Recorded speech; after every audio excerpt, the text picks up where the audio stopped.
አብ ወወልድ ወመንፈስ ቅዱስ አሐዱ አምላክ አሜን። የተወደዳችሁ የልዑል እግዚአብሔር ቤተሰቦች የእናታችን የቅድስት ድንግል ማርያም የአስራት ቃል ኪዳን የበረከት ልጆች የጻድቃን የሰማዕታት ወዳጆች በወደደንና ባፈቀረን በልዑል እግዚአብሔር ፍጹም ሰላም እላችኋለሁ። እንደምን ዋላችሁ? እንደምን ለይሳ ደረሳችሁ? አሜን። እንደ ኃጢአታችንና እንደ በደላችን ብዛት ሳይሆን እንደ ምሕረትና እንደ ቸርነቱ ተመልክቶ እስከ ይሳት ያደረሰን የአባቶቻችን አምላክ ልዑል እግዚአብሔር ስሙ የተመሰገነ ይሁንልን። እርሱን ጠርተን እርሷን የማንተዋት ንጽሕተ ንጹሐን ቅድስተ ቅዱሳን ቅድስት እናታችን ድንግል ማርያም ዘላለማዊ ስሟ የተመሰገነ ይሁንልን። እንግዲህ እንደ እግዚአብሔር አምላካችን መልካምና በጎ ፍቃድ ዛሬ የምንማማረው የሰሙነ ሕማማት ሰኞ መርገመ በለስ ተብሎ ተሰይሟልና ስለምን መርገመ በለስ ተብሎ ተሰየመ? ጌታችን መድኃኒታችን ኢየሱስ ክርስቶስ በዚህ ዕለት ምን አደረገልን? ጸሐፍት ፈሪሳውያንስ በዚህ ዕለት ምን አደረጉ? የሚለውን ልናውቅ ያስፈልጋልና ይህንን አጠር አድርገን እንማማራለን። እንግዲህ የሚያስተምረን እግዚአብሔር ነው፣ የሚመክረን እግዚአብሔር ነው፣ የሚገስጸን እግዚአብሔር ነው። እርሱ በመካከላችን ተገኝቶ የጎደለውን አሟልቶ የተጣመመውን አቃንቶ በአፈ መላእክት አርሞ ያስተምረን፣ ይመክረን፣ ይገስጸን ዘንድ የእርሱ መልካምና በጎ ፍቃዱ ይሁንልን። የእናታችን የንጽሕተ ንጹሐን የቅድስተ ቅዱሳን የቅድስት እናታችን የድንግል ማርያም ምልጃ ተረዳይነቷ በረከቷ ሁሉ በሁላችን ላይ ይደርብን። እንግዲህ ወደ ዛሬ ትምህርታችን ስንገባ ታዲያ በሰሙነ ሕማማት ሰኞ ጌታችን መድኃኒታችን ኢየሱስ ክርስቶስ ለኛ ምን አደረገልን? ጸሐፍት ፈሪሳውያንስ ምን አደረጉ? የሚለውን ከመመልከታችን አስቀድሞ ሰሙነ ሕማማት በራሱ ምን ማለት ነው? ሰሙነ ሕማማት ውስጥ ከመቼ እስከ መቼ ያለው ነው የሚለውን ልናውቅ ያስፈልጋልና ይህንን አጠር አድርገን እንመለከታለን። እንግዲህ ቅድስት ቤተ ክርስቲያናችን ከትንሣኤ በፊት ያለውን አንድ ሳምንት ሰሙነ ሕማማት ወይም ደግሞ የሕማማት ሳምንት በማለት ታስበዋለች። ሕማማት ማለት ምን ማለት ነው ስንል ሕማማት የሚለው ቃል ሐመ ታመመ ከሚለው የግዕዝ ግስ የወጣ ሲሆን የጌታችን የመድኃኒታችን የኢየሱስ ክርስቶስ ሕማሙና ሞቱ የሚዘከርበት ታላቅ ሳምንት ነው። ታዲያ በዚህ በሰሙነ ሕማማት ወቅት ላይ ሶስት ዋና ዋና ነገሮችን ነው የምናስበው። የመጀመሪያው የጌታችን የመድኃኒታችን የኢየሱስ ክርስቶስን ሕማምና ሞት መከራ ስቃይ የምናስብበት ሳምንት ነው። ሁለተኛው ደግሞ ከአዳም ጀምሮ እስከ ጌታችን መድኃኒታችን ኢየሱስ ክርስቶስ ድረስ የነበሩ ነፍሳት በሲኦል የቆዩበት የዚያ የ5500 ዘመን የዚያ የመከራ ዘመን የዚያ የፍዳ ዘመን የዚያ የኩነኔ ዘመን መታሰቢያ ስለሆነ ያንን 5500 ዘመን እናስባለን ማለት ነው። ሶስተኛው ደግሞ የራሳችንን ኃጢአትና በደል እያስብን ጌታችን መድኃኒታችን ኢየሱስ ክርስቶስ ይቅርታውንና ምሕረቱን ያድለን ዘንድ የምንማጸንበት ሳምንት ነው። ታዲያ ይህ ሰሙነ ሕማማት ቅዱስ ሳምንት በመባል ይታወቃል ወይም ደግሞ ይጠራል። ስለምን ቅዱስ ሳምንት ተባለ ብንል በዚህ ሳምንት በእያንዳንዲቱ ዕለት ስለ ፍጹም ፍቅር የተከፈለ የመስዋዕትነት ሥራ ስለተሰራበት ነው። የሰው ልጆች ድነት ስለተፈጸመበት ነው። መድኃኔ ዓለም ስለኛ ቤዛ ሆኖ ለመስቀል ሞት ታዛዥ ሆኖ ነፍሱን ስለካሰልን ቅዱስ ሳምንት በመባል ይጠራል ማለት ነው። በተጨማሪም ደግሞ ይህ ሳምንት የመጨረሻ ሳምንት ተብሎም ይጠራል። ለምን ተባለ ቢባል ጌታችን መድኃኒታችን ኢየሱስ ክርስቶስ በዚህ ዓለም በመዋዕለ ሥጋዌው ለፈጸማቸው የቤዛነትና የአርያነት ተግባራት ሁሉ ፍጻሜ በመሆኑ የመጨረሻ ሳምንትም ተብሎ ይጠራል ማለት ነው። ታዲያ በዚህ ልዩ በሆነ ሳምንት ካህናትና ምዕመናን በነግ ወይም ደግሞ በጠዋት በሰልስት ወይም ደግሞ በ3 ሰዓት በቀትር ወይም ደግሞ በ6 ሰዓት በተሰዓት ወይም ደግሞ በ9 ሰዓት በሰርክ ወይም ደግሞ ማታ አመሻቹ ላይ ወደ ቅድስት ቤተ ክርስቲያን በመጓዝ ስለ ጌታችን መድኃኒታችን ኢየሱስ ክርስቶስ ሕማማተ መስቀል የሚያዘክረውን ምዕራፍ ከቅዱሳት መጻሕፍት እያነበቡ እየጸለዩ ሕማሙና ሞቱን ያዘክራሉ፣ ያስባሉ ማለት ነው። ጌታችን መድኃኒታችን ኢየሱስ ክርስቶስ ለኛ የከፈለልንን ዋጋ የደረሰበትን ሕማምና መከራ ሞት እናስባለን ማለት ነው። በተጨማሪም ደግሞ ያንን 5500 የፍዳ የመከራ ዘመን እናስባለን ማለት ነው። በተጨማሪም ስለ ራሳችን ኃጢአትና በደል እናለቅሳለን ማለት ነው። ታዲያ ይህንን በጥቂቱ ከተመለከትን ዘንዳ ሰሙነ ሕማማቱ ከመቼ ጀምሮ እስከ መቼ ያለው ነው የሚለውን ልናውቅ ያስፈልጋል። እንግዲህ ሰሙነ ሕማማቱ የሚጀምረው በዓለ ሆሳዕናን ካከበርን ከሰዓት ጀምሮ ነው። ስለምንድን ነው በዓለ ሆሳዕናን ካከበርን ከሰዓት ጀምሮ ሰሙነ ሕማማቱ የሚገባው የሚለው ልናውቅ ያስፈልጋል። ምክንያቱም አንዳንድ ሰዎች ጌታችን በዓለ ሆሳዕናን ባከበርንበት ከሰዓት አልተገረፈም፣ አልተሰቀለም፣ ምንም አልተደረገም፣ ስለዚህ ለምንድን ነው ሰሙነ ሕማማቱ ከዚያ የሚጀምረው ብለው የሚጠይቁ ሰዎች አሉና ይህንን ልናውቅ ያስፈልጋል። እንግዲህ በበዓለ ሆሳዕና ጌታችን መድኃኒታችን ኢየሱስ ክርስቶስ ከፊት ያሉትም ከኋላ የሚከተሉትም ከላይ ቅዱሳን መላእክትም ከስር ደግሞ ሕፃናትም በአንድነት አጅበው ሆሳዕና በአርያም እያሉ ጌታችንን እያመሰግኑ ጌታችን ደግሞ በአህያ ላይ ቁጭ ብሎ እየተመሰገነ ወደ ኢየሩሳሌም የገባበት ዕለት ነው። በዓለ ሆሳዕና ማለት ነው። በዚህ ዕለት ታዲያ እየተመሰገነ ወደ ኢየሩሳሌም በሚገባበት ዕለት የኢየሩሳሌም ከተማ በምስጋና ድምፅ አስተጋባይ ተናወጠች። በዚህ ጊዜ ጻፍት ፈሪሳውያን ምን መጣብን ብለው ማን ነው እየተመሰገነ የሚገባው ብለው ማን ነው የሚጮኸው ብለው ይህን ለመመልከት ሁሉም ከየቤታቸው ወጥተው በቤታቸው ደጃፍ በር ላይ ቆመው ይመለከቱ ጀመረ። በዚህ ጊዜ ታዲያ ቀድሞ ጌታችን መድኃኒታችን ኢየሱስ ክርስቶስ ወደ ኢየሩሳሌም ይገባ ይወጣ ነበር። ነገር ግን እየተመሰገነ አልነበረም። እንደ ማንኛውም ሰው ይገባ ይወጣ ነበር። ያኔ ምንም አላሉትም። በዚህ ቀን ግን እየተመሰገነ በአህያ ላይ ቁጭ ብሎ እየተመሰገነ ሕፃናት እያመሰገኑት፣ ትላልቆች እያመሰገኑት፣ ልብሳቸውን እያነጠፉለት የዘንባባ ዛፍ ዝንጣፊ የትምር ዛፍ ዝንጣፊ ይዘው እያመሰገኑት መላእክትም ጭምር ሳይቀሩ በሰማይ እያመሰገኑት እየተመሰገነ ወደ ኢየሩሳሌም መጣ። በዚህ ጊዜ ታዲያ መመስገኑ ያልተመቻቸው የምስጋናው ድምፅ የረበሻቸው እንዴት ይመሰገናል ብለው በምቀኝነት ወደ ጌታችን ቀርበው ጌታችንን እንዲህ አሉት ጻፍት ፈሪሳውያን እነዚህን ዝም አስበላቸው። ስለምን ይጮህብናል? አታስጮህብን። አንተስ እየተመሰገንክ የምትገባው ማን ስለሆንክ ነው? ዝም አስበላቸው ብለው ጌታችንን ጠየቁት። ጌታችንም ታዲያ እንዲህ አላቸው ከሕፃናትና ከሚጠቡ አፍ ምስጋናን ለራስ አዘጋጅ የሚለውን ቃል ከቶ አላነበባችሁምን? ከቶ አልሰማችሁምን? እነዚህ ሕፃናት ባያመሰግኑኝ፣ እነዚህ ሰዎች ከፊት ከኋላ የሚከተሉኝ፣ ዘንባባ የሚያነጥፉልኝ፣ ልብሳቸውን የሚያነጥፉልኝ ባያመሰግኑኝ እንኳን እነዚህ የቢታንያ ድንጋዮች አንደበት አውጥተው ያመሰግኑኛል አላቸው። በዚህ ጊዜ ታዲያ የቢታንያ ድንጋዮች አንደበት አውጥተው ሆሳዕና በአርያም መድኃኒት መባል ላንተ ይገባል እባክህን አሁን አድን እያሉ እግዚአብሔር አምላክን ማመስገን ጀመሩ። ልብ በሉ ወገኖቼ። ታዲያ በእንዲህ አይነት ሁኔታ እየተመሰገነ ጡት የሚጠቡ ሕፃናት እንኳን ሳይቀሩ፣ ሽማግሌዎች አዛውንቶች እንኳን ሳይቀሩ፣ የቢታንያ ድንጋዮች እንኳን ሳይቀሩ ጌታችን መድኃኒታችን ኢየሱስ ክርስቶስ እየተመሰገነ ወደ ኢየሩሳሌም ገባ። ታዲያ እነዚያ ጻፍት ፈሪሳውያን ማን ስለሆነ ነው እርሱ እየተመሰገነ የሚገባው? ምን ስለሆነ ነው እርሱ እየተመሰገነ የሚገባው ብለው በምቀኝነት ተነሳስተው ጌታችንን መስደብ ጀመሩ። ጌታችን ላይ ማጉረምረም ጀመሩ። መስደብና ማጉረምረም ብቻ አይደለም፣ ስለ ጌታችን ጉዳይ ለመምከር ሰኞ በአንዱ ሊቀ ካህን ግቢ ስብሰባ ሊያካሂዱ ስለ ጌታችን ጉዳይ ሊመካከሩ ስብሰባ ተጠራሩ። ስለዚህ ይህ የሆነው መቼ ነው ስንል ጌታችን እየተመሰገነ ከገባ በኋላ ነው። ወገኖቼ መሰደብም ሕማም ነው። ጌታችንን ሰደቡት፣ ጌታችን ላይ አጉረመረሙበት፣ ስለ ጌታችን ሊመክሩ ስብሰባ ተጠራሩበት። ስለዚህ የጌታችን ሕማም መቼ ነው የሚጀምረው ስንል በዓለ ሆሳዕናን ከከበርን ከሰዓት ይጀምራል። በዓለ ሆሳዕናን ካከበርን ከሰዓት ያለችው ግማሽ ቀን አለች። ከሰኞ እስከ ዓርብ ደግሞ 5 ቀን አለ።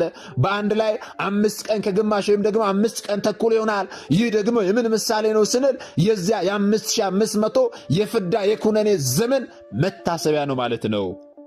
ጌታችን መድኃኒታችን ኢየሱስ ክርስቶስ ለአዳም ከ5 ቀን ተኩል በኋላ ወይም ደግሞ ከ5500 ዘመን በኋላ ከልጅ ልጅ ተወልጄ አድንሃለሁ ብሎት ነበረ። ከልጅ ልጁ ተወለደ። ስለዚህ በዚያ 5500 ዘመን ውስጥ ደግሞ ምንም እንኳን የሰው ልጆች ጽድቅ ቢሰሩ እንኳን ወደ ሲኦል የሚጣሉበት ነበረ። የፍዳ የኩነኔ ዘመን ነበር እንጂ የትኛውንም ያህል ጽድቅ ቢሰሩ የእነርሱ ጽድቅ ለመንግሥተ ሰማያት የማያበቃቸው ዘመን ነበረ። ስለዚህ ከሰኞ እስከ ዓርብ ያለው 5 ቀንና ያቺ እሁድ ከሰዓት ያለችው ግማሽ ቀን 5 ቀን ተኩል ትሆናለችና ያንን ዓመተ ፍዳውን ዓመተ ኩነኔውን ዘመን የምናስብበት ሳምንት ነው ማለት ነው። ታዲያ ጌታችን መድኃኒታችን ኢየሱስ ክርስቶስ በሰሞነ ሕማማት ሰኞ ምን አደረገልን? ጸሐፍት ፈሪሳውያንስ ደግሞ ምን አደረጉ የሚለውን ደግሞ ልናውቅ ያስፈልጋል። ይህ ዕለት መርገመ በለስ ተብሎ ተሰይሟል፣ ወይም ደግሞ በለስ የተረገመችበት ዕለት ተብሎ ተሰይሟል። ይህ ስያሜ ስለምን ተሰጠ? ጌታችን ምን አደረገልን የሚለውን ደግሞ ስንመለከት ሁለት የመጽሐፍ ቅዱስ ክፍልን አንስተን እንመለከታለን። የማቴዎስ ወንጌልንና የማርቆስ ወንጌልን ማለት ነው። የማቴዎስ ወንጌል ምዕራፍ 21 ቁጥር 17 ጀምሮ ስንመለከት ጌታችን የት እንዳደረና ጠዋት ሰኞ ደግሞ ምን እንዳደረገ ያስረዳናል። የማቴዎስ ወንጌል ምዕራፍ 21 ቁጥር 17 ላይ እንዲህ የሚል ቃል ታገኛላችሁ። ትቷቸው ከከተማ ወደ ቢታንያ ወጣ፣ በዚያም አደረ ይላል። ስለዚህ ጌታችን እየተመሰገነ ወደ ኢየሩሳሌም ከገባ በኋላ የት አደረ ስንል ከከተማ ወጥቶ ወደ ቢታንያ ሄዶ በቢታንያ እንዳደረ ይህ የመጽሐፍ ቅዱስ ክፍል ይናገራል ማለት ነው። በቢታንያ ካደረ በኋላ ደግሞ በበዓለ ሆሳዕና ማግስት በዕለተ ሰኞ ጌታችን ምን አደረገ ስንል ቁጥር 18 ጀምሮ ስትመለከቱ እንዲህ የሚል ቃል ታገኛላችሁ። በማለዳም ወደ ከተማ ሲመለስ ተራበ። በመንገድም አጠገብ በለስ አይቶ ወደ እርሷ መጣ። ከቅጠልም ብቻ በቀር ምንም አላገኘባትምና ለዘላለሙ ፍሬ አይገኝብሽ አላት። በለሲቱም ያን ጊዜውኑ ደረቀች። ደቀ መዛሙርቱም ይህን አይተው በለሲቱ ያን ጊዜውን እንዴት ደረቀች ብለው ተደነቁ ይላል። ወገኖች ያስተውሉ። ይህ የማቴዎስ ወንጌል ምዕራፍ 21 ቁጥር 18 ጀምሮ የተመዘገበልን ነው። ቅዱስ ማርቆስ ደግሞ በወንጌሉ ላይ እንዴት አስቀመጠልን ስለዚህ ዕለት ስንል የማርቆስ ወንጌል ምዕራፍ 11 ቁጥር 12 ላይ ስንመለከት እንዲህ የሚል ቃል እናገኛለን። በማግስቱም ከቢታንያ ሲወጣ ተራበ። ቅጠልም ያላት በለስ ከሩቅ አይቶ ምናልባት አንዳች ይገኝባት እንደሆነ ብሎ መጣ። ነገር ግን የበለስ ወራት አልነበረምና መጥቶ ከቅጠል በቀር ምንም አላገኘባትም። መልሶም ከአሁን ጀምሮ ለዘላለም ማንም ካንቺ ፍሬ አይብላ አላት። ደቀ መዛሙርቱም ሰሙ ይላል። እዚህ ጋር በደንብ ልታስተውል የሚገባ ነገር አለ ወገኖቼ። ምንድነው ማስተዋል ያለብን ነገር ስንል የመጀመሪያው ጌታችን መድኃኒታችን ኢየሱስ ክርስቶስ ተራበ ይላል። መራቡ ሳይሆን የሚገርመው በጠዋት ወይም ደግሞ በማለዳ መራቡ ነው። ሰማያውያን መላእክት እንዳይራቡ አድርጎ የፈጠረው እስራኤልን ገበሬ በማያርስበት ዘር በሌለበት ዝናብ በማይጥልበት ምድረ በዳ የመገበው ድኅረ ሥጋዌ በ5 እንጀራና በ2 ዓሣ ከ5,000 የሚበልጡ ሰዎችን የመገበ በማለዳ ተራበ ወገኖቼ። ይህ እንዴት ያለ ረሃብ ነው! በእውነት ጌታችን ምግብና መጠጥን የተራበው ወይንስ ደግሞ ምንድነው የተራበው? ጌታችን በማለዳ በጠዋት ተራበ። በጠዋት ተራበ። ከዚያም በኋላ ምን አደረገ ስንል አንዲት በለስ ተመልክቶ ሄዶ ያቺን በለስ ፍሬ ፈልጎባት ሄደ። ሲመለከታት ምንም አይነት ፍሬ የላትም። ከዚህም በኋላ ደግሞ ምን አደረገ? ረገማት። ምን ብሎ ረገማት? ለዘላለም ፍሬ አይገኝብሽ አላት። በለሲቱም ታዲያ ያን ጊዜውን ወዲያውኑ ደረቀች። በሂደት አይደለም የደረቀችው፣ ወዲያውኑ የደረቀችው። ስለዚህ ጌታችን በሰሙነ ሕማማት ሰኞ ምን እያደረገ ነው? ምን አይነት ምስጢር ነው እያከናወነ ያለው የሚለው ልታውቁ ያስፈልጋል ወገኖቼ። ይህ ድንቅ የሆነ ረቂቅ የሆነ ምስጢር ነው። ቅዱስ ዮሐንስ አፈወርቅ ይህንን ሳስብ ጌታችን በሰሙነ ሕማማት ሰኞ ያደረገውን ሳስብ እጅጉኑ ይደንቀኛል፣ ረቂቅ የሆነ ምስጢር ነው ይላል ቅዱስ ዮሐንስ አፈወርቅ ማለት ነው። ስለዚህ ጌታችን ምንድን ያደረገልን ስንል በለስን ረገመልን። በዚህም ደግሞ መርገመ በለስ ተብሏል ዕለቱ ማለት ነው። በለስ ምንድናት ስንል በለስ ኃጢአት ናት። ጌታችን በዚህ ዕለት በበለስ አስታኮ ኃጢአትን ረገመልን፣ ከስር መሰረቱ አጠፋልን፣ ደመሰሰልን ማለት ነው። የትኛዋን ኃጢአት ስንል ደግሞ አዳምና ሔዋን ያቺን በለስ ቀጥፈው ኃጢአትን ወደዚህ ምድር አመጡ። ጌታችንም ደግሞ በለስን ረግሞ በአዳምና በሔዋን ምክንያት የመጣውን ኃጢአት አደረቀልን፣ አጠፋልን፣ ደመሰሰልን ማለት ነው። ይህንን ድንቅ የሆነ ምስጢር ነው ጌታችን በሰሙነ ሕማማት ሰኞ የፈጸመልን። ኃጢአት እንደ በለስ ቅጠል ሰፍታ በዚህ ዓለም ሞልታ አገኛትና ጌታችን ረገማት። ኃጢአት በሦስት ነገር በበለስ ትመሰላለች። እንዴት ካልን ደግሞ የመጀመሪያው አዳምን ገነትን ከሚያህል ቦታ እግዚአብሔርን ከመሰለ ጌታ የለየችው ዕፀ በለስ ናትና ኃጢአት በበለስ ትመሰላለች። ሁለተኛው ደግሞ የበለስ ቅጠል ሰፊ እንደመሆኑ መጠን የኃጢአትን መንገድ ሊጓዙት የሚያመች ሰፊ መሆኑን ሲያጠይቅ ነው። ወደ ኃጢአት ሕይወት የሚገባ ሰው መንገዱ ሁሉ የተመቸ ነው፣ ደስ እያለው ኃጢአትን ይሠራል። ኋላ ግን ያ ኃጢአቱ ወደ ሞት ይወስደዋል ወገኖቼ። ስለዚህ ኃጢአት በበለስ ትመሰላለች። ሦስተኛ ደግሞ ኃጢአት በበለስ መመሰሏ ስለምንድን ነው ስንል በለስ ሲበሉት እንደሚጣፍጥ ሁሉ ሲቆይ እንደሚመር ሁሉ ኃጢአትም ሲሰሩት ለሥጋ ደስታን የሚሰጥ ነው፣ ስሜትን የሚያረካ ነው፣ ደስ የሚያሰኝ ነው። ፍጻሜው ግን ሞትና መከራ ነው ወገኖቼ። ስለዚህ ጌታችን በዚህ ዕለት ምን አደረገልን ስንል በበለስ አስታኮ ኃጢአትን ከስር መሰረቷ አጠፋልን። በለስን መርገሙ ኃጢአትን መርገሙ ነው። በአንቺ ፍሬ አይገኝ ብሎ መርገሙ ደግሞ በኃጢአት ፍዳ ተይዞ የሚቀር ሰው አይኑር ማለቱ ነው። ልብ በሉ። በለሷም ደግሞ ስትረገም ፈጥና መድረቋ በአዳም ምክንያት ያገኘችን ዕዳ በደል በእርሱ እንደጠፋችልን ለመግለጽ ነው። ሌላው ደግሞ ጌታችን መድኃኒታችን ኢየሱስ ክርስቶስ መጣ የሚለው በማለዳ ነው። ተርቦ መጣ የሚለው በማለዳ ነው። ማለዳ ደግሞ ከጨለማ ቀጥሎ የሚመጣ ነው ወገኖቼ። ጨለማው ያ 5500 ዘመን ነው። የሰው ልጅ በሙሉ በዲያብሎስ ግዞት ውስጥ የነበረበት ዘመን፣ በዓመተ ፍዳ በዓመተ ኩነኔ ውስጥ የነበረበት ዘመን ነው። ያ ዘመን የጨለማ ዘመን ነው ወገኖቼ። የሰው ልጅ ምንም አይነት ጽድቅ ቢሰራ ወደ ጥልቆ የሚጣልበት ወደ ሲኦል የሚገባበት ዘመን የጨለማ ዘመን ነው። ከዚህ ከጨለማ ዘመን በኋላ ደግሞ ብርሃኑን ሊያበራልን ጌታችን መድኃኒታችን ኢየሱስ ክርስቶስ እንደመጣ የዘላለም ብርሃን ሊሰጠን እንደመጣ ሲያጠይቅ በጠዋት መጣ ይለናል። ልብ በሉ ወገኖቼ። ስለዚህ በዚህ በሰሙነ ሕማማት ሰኞ ጌታችን መድኃኒታችን ኢየሱስ ክርስቶስ ድንቅ የሆነ ምስጢርን ያከናወነልን። ይህም ብቻ አይደለም ታዲያ ሊቃውንት አባቶቻችን ይችን የሰሙነ ሕማማት ሰኞን መርገመ በለስን በብዙ ነገር መስለው አንድም እያሉ ብዙ ትርጓሜዎችን ሰጥተው ያስተምሩናል። እኛ ግን ዛሬ ከእነዚህ አስተምሮች መካከል ጌታችን በለስን ረግሞ ኃጢአትን እንዳጠፋልን ከብዙ በጥቂቱ አጠር አድርገን ተመልክተናል ማለት ነው ወገኖቼ። ዛሬም ጌታችን መድኃኒታችን ኢየሱስ ክርስቶስ የእኛን ከኃጢአት ሕይወት መመለስ ይራባል። የእኛን ከጎጠኝነት ከመከፋፈል ከመገዳደል መውጣትን ይራባል። መቼ ነው እኛ ከክፋት መንገዳችን የምንመለሰው? መቼ ነው እኛ ንስሐ ገብተን ሥጋውና ደሙን የምንቀበለው? መቼ ነው እኛ ጌታችን ለእኛ ሲል የከፈለው ዋጋ ገብቶን ጌታዬ ለእኔ ሲል ሊሞተው ልመለስ የምንለው መቼ ነው ወገኖቼ? ዛሬም በክፋት ሕይወት ያለን ሰዎች አለን። ዛሬም በመገዳደል፣ ዛሬም በመነቃቀፍ፣ ዛሬም በመከፋፈል፣ ዛሬም ኃጢአትን በመስራት፣ ዛሬም ደግሞ ራሳችንን በማርከስ ሕይወት ውስጥ በዝሙት፣ በስካር፣ በጭፈራ ውስጥ ያለን ሰዎች ብዙዎች ነን። ታዲያ መቼ ነው የእኛ መመለስ ወገኖቼ? ዛሬም ክርስቶስ የእኛን መመለስ ተርቧል። አዎ የጌታችን ረሃብ እኛን ይሰማን ይሆን? እኛን ይሰማን ይሆን ወገኖቼ? ጌታችን ለእኛ የከፈለው ዋጋ፣ ጌታችን ለእኛ ሲል የተሰቃየው ስቃይ፣ ለእኛ ሲል የሞተው ሞት ይሰማን ይሆን?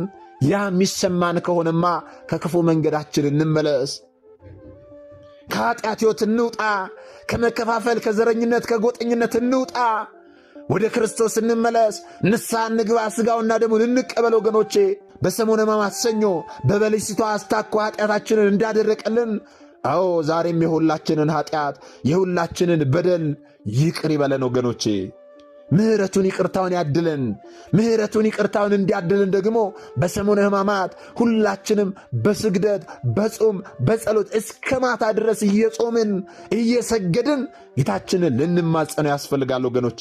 ላባችን ጠብ እስኪል ድረስ የጌታችንን መከራና ስቃይ እያስብን የራሳችንን ኃጢአትና በደል እያስብን ጌታችንን ልንማጸነው ያስፈልጋል ወገኖቼ። ላባችን ጠብ እስከሚል ድረስ እየሰገድን እየጾምን እየጸለይን ማለት ነው። ይህንን እንድናደርግ ደግሞ እርሱ አምላካችን ይርዳን። ታዲያ ይህንን ከተመለከትን በሰሙነ ሕማማት ሰኞ ጸሐፍት ፈሪሳውያንስ ምን አደረጉ? ምን ሲያደርጉ አሉ ካልን ጌታችን እየተመሰገነ በገባበት ዕለት በበዓለ ሆሳዕና በዕለተ እሁድ ከሰዓት ላይ ሰኞ ለመመካከር ስብሰባ ጠርተው ነበረ። ያንን ስብሰባቸውን በዕለተ ሰኞ አካሂደዋል። በአንዱ ሊቀ ካህን ግቢ ተሰብስበው ጌታችን ላይ ሲዶልቱበት፣ ጌታችንን ሲሰድቡት፣ እርሱ ማን ስለሆነ ነው?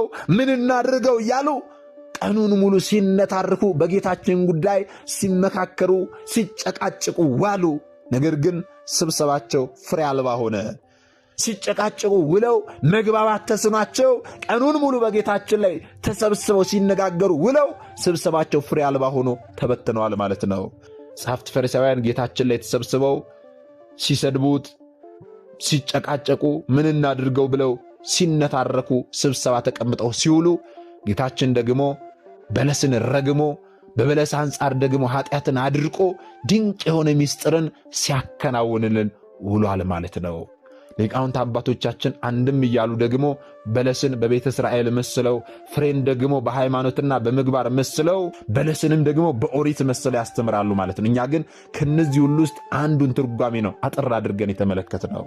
ታዲያ የሰማነውን የተማርነውን ደግሞ ላልተማሩት ወንድሞቻችን ልናስተምር ልናሳውቅ ያስፈልጋል። ምክንያቱም እኛ የተማርነውን አስተምረን ቢሆን እኛ ያወቅነውን አሳውቀን ቢሆን ኖሮ ማንም ሀብተ ወልድና ስመ ክርስትና ሰጥታ ማኅተብ በአንገቱ ላይ ካሰረችበት ከቅድስት ቤተክርስቲያን ወጥቶ ወደ ሌሎች ሃይማኖት ተቋማት ባልሄደ ባልገባ ነበር።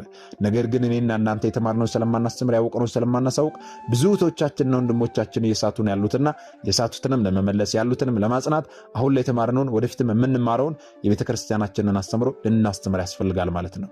ይህንን እንድናደርግ ደግሞ እርሱ አምላካችን መድኃኒታችን ኢየሱስ ክርስቶስ ሁላችንንም ይርዳን።